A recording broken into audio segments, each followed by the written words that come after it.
Hello and welcome to my informative speech regarding the history of Gatlinburg, Tennessee. I appreciate you all being here and I appreciate the host for allowing me to speak here today. My goal here is to capture your interest and to introduce some facts about Gatlinburg that you may or may not have already known. Without further ado, let's dive into my speech. Back in the early 1800s, the Ogle family came from South Carolina to Gatlinburg, Tennessee as the first settlers.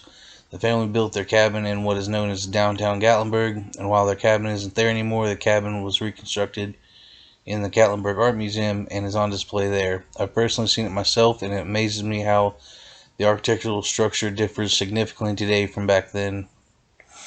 My topic is the history of Gatlinburg, Tennessee, and what I will be speaking about today is the origin of Gatlinburg, information about the first settlers, and some interesting facts about Gatlinburg itself. Gatlinburg is a huge tourist attraction for people all over the U.S. to come and visit. I am fortunate enough to live about an hour from Gatlinburg, so me and my family go there quite often. I've briefly discussed some information about when Gatlinburg was colonized as well as some information about the first settlers. Now I would like to give you some information about what the purpose of the settlers coming to Gatlinburg was.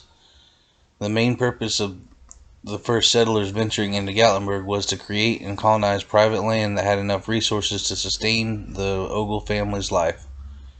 After searching for 28 days for the perfect spot, the Ogle family arrived at what eventually named Gatlinburg.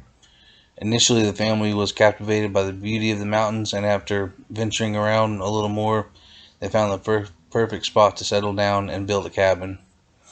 The Gatlinburg Art Museum contains letters between John Ogle, the head of household, and his cousin from South Carolina, Agnes Ogle, stating, "We have captured what captured me about this place is the mountains and its valleys, plenty of land to hunt and build." Another letter from John Ogle wrote to his father, Earl Ogle, says, "By the time we found a place, Martha, his wife, and his children were very weary from the 28 days of travel," indicating that's how long they had traveled to find Gatlinburg. The Little River is a resource that helped sustain the Ogles family life once they settled into Gatlinburg. They built their cabin about a half mile from the river so the family would have easy access to the river whenever needed. The distance provided to be a wise decision because coyotes and bears also use the river to hydrate themselves, and living any closer to the river could have potentially put the family in danger. According to the display at the Art Museum of Gatlinburg, it says, in the 1800s, John Ogle and his family built their small cabin approximately half a mile away from the Little River, where it stayed for 75 years before burning down, informing us of its location. Eventually, more people found their way to Gatlinburg, and John Ogle decided to build a church known as White Oaks Baptist Church. Even though, according to records, the settlers were primarily Presbyterian, but the Baptist missionaries convinced John to build a Baptist church first. After the church was built, John ended up building a general store that later became the Riverside Hotel. According to historical records, John Ogle was the first merchant of record establishing a store in 1850 on a site that later became the Riverside Hotel. With all of that information about the start of the Ogle family settlement and how the town of Gatlinburg got its start, let's move on to how it has grown over the years. For my next main point, I will be discussing how the town of Gatlinburg has grown and changed since first being colonized in the 1800s. In 1910, after taking over his father's general store, Noah Ogle, John Ogle's son, moved his father's store to a different location. It's unknown why Noah did this, but some speculate he wanted to move his business further into town to accumulate more business. The store was passed down through the generations, and it was a success until it was demolished in 1970 to make room for the Mountain Mall. In an interview with a longtime citizen of Gatlinburg, Thomas Livingston stated that through the years the store expanded, spreading out, rambling and junting about new merchandise was added. You could purchase almost anything in the store, from hairpins to threshing machines, if they could find it. Prior to Noah moving his father's store is when Gatlinburg really started to attract more people.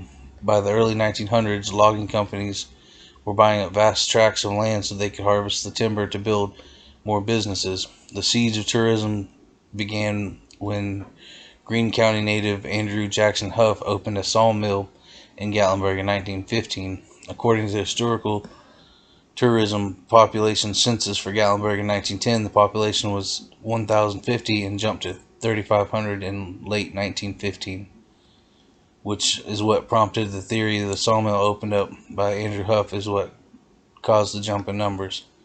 Now that we've talked about Gatlinburg's past, let's dive into how that has led to present-day Gatlinburg.